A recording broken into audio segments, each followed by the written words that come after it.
seeing Edward Furlong. Oh, that was I didn't recognize Yeah. Jay had to point him out. Dude, it's Edward Furlong.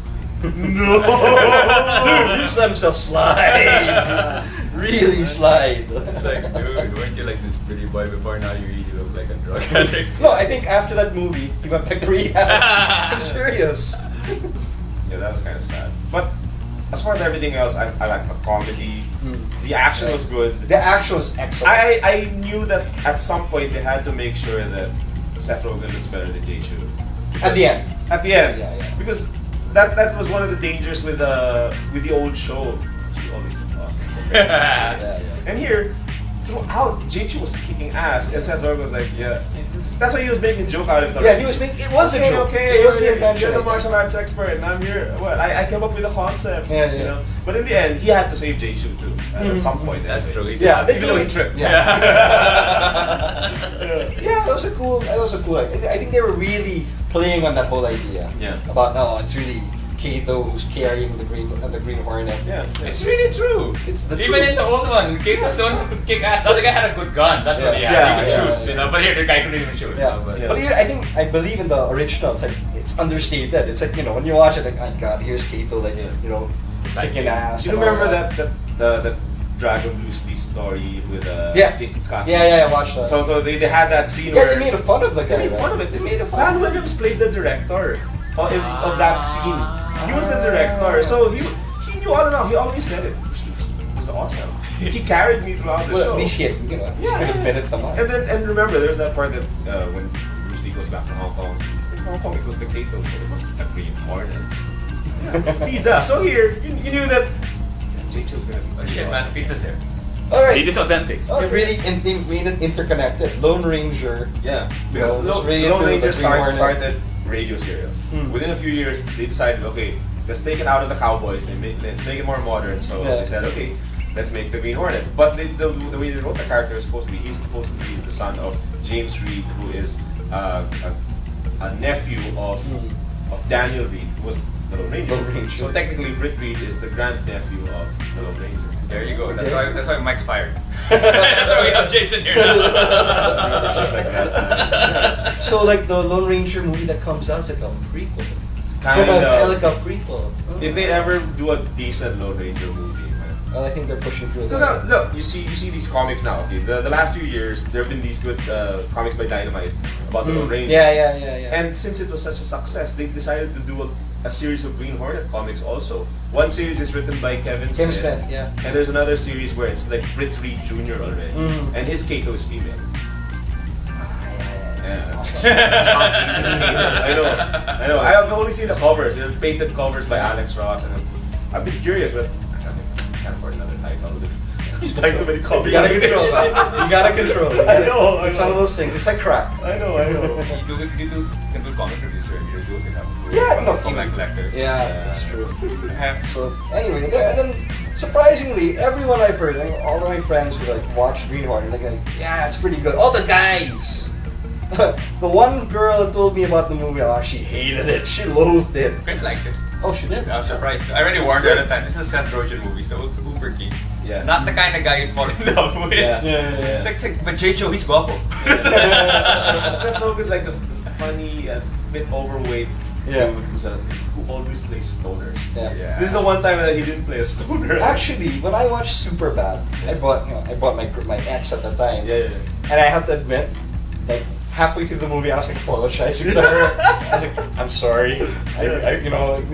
You can take me to step me up. The next time I'll take that as a penance. That was my reaction to Transformers 2. Yeah. I brought my ex and we were watching it, and throughout it I'm shaking my head, and finally it gets to the part with the Devastator's balls. I go to her and go, sorry, I'll watch the proposal. It's like that. It's a good thing I don't know anything now. I ordered for Kick-Ass. She hated Kick-Ass. Oh, she hated it. Dude, that was such a She hated it. But we both agreed we love Green Hornet, so I was like, yeah. That's good. That was good. We were talking about that car earlier, man. That was an awesome car. Black Beauty, nice, Awesome car. nice. I don't know anything about cars, but it was a nice car. Me neither. Exactly. Yeah. No, but like, considering that you see like the usual, the Gatling gun, and then the guns that open from the door, and all that, on all the ejector seats. Yeah. It's like you've seen that before, but for some reason, Michel Gondry makes it feel new, especially during the action sequences. Yeah. So it's like, wow. I'll tell you this, we had all these cars when I was a kid, at Batman and all of this. Yeah. The best car was the Green Hornet's car. Because it had a gun! Okay, it was the only car with a gun that would pop out of the hood. You know what I mean? All the rest had like stupid shit like blades and stuff, but Green Hornet had a gun, and you know, I valued that. I didn't know anything about him, but he had a gun. I read a few months ago that it's such a classic car. I don't remember the brand, sorry, I really don't know much about cars. But they found around 16 of these, and those were the ones used in the movie. Some had to destroy for those shots, but some were preserved for the main hero shots. But if there's a sequel, hell, they gotta make some more, man. Yeah, this is gonna. I think this movie was a fun ride, and exactly good comedy, and you know, it's really Seth Rogen, who you have, you know, you either love him or you hate him. Yeah. So I mean, this is the guy who introduced the term Jufro for me. I've never heard of Jufro until he said it in the version. He was so sketchy in SpongeBob. So I remember his character. It was just so sketchy. It's just the trademark laugh. Yeah. Hearing that in that he was a voiceover. Monsters versus Aliens. Hearing that blob laughing like that. But I remember now. I want to talk about Michael Gondry. How do you feel he did? I mean, the thing is like. This guy's different. Yeah, this is artsy-fartsy ants bullshit, and then he does the Green Hornet with Seth Rogen, and all the art people must be pulling their hair out. Like, our savior has left us and become Michael Bay Part 2. I have to admit, he sold out in this movie. But he did that well. Damn well. He did it damn well. The action sequence at the end was excellent. You know, with a half car going. That was wild. That was insane. And throwing the whip there. Front wheel drive. Yeah, it's just awesome. Even the way they killed, you know what I mean, the guy. They just went for it. They went all out. Yeah. That's good. He hit every beat right at the right time. Yeah, and then you could see his style was there, but he knew what to do. But I guess these artsy-fartsy can actually direct action if they choose to. Yeah.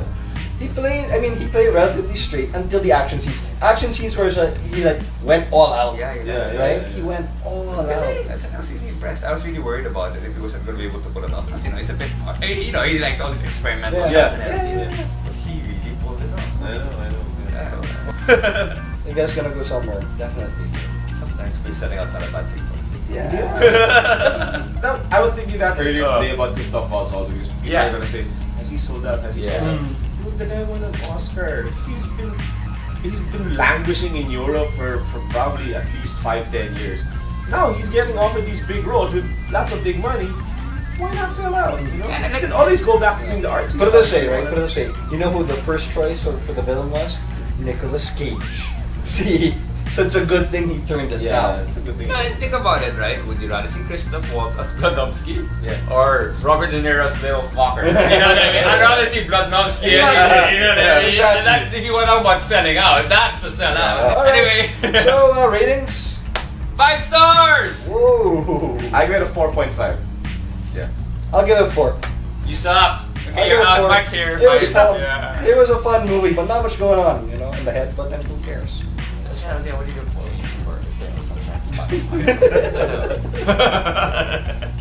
There. So anyway, maybe next movie we'll review is Tangled, I guess. I don't know. We'll see. We'll see. Alright. So we'll see you guys.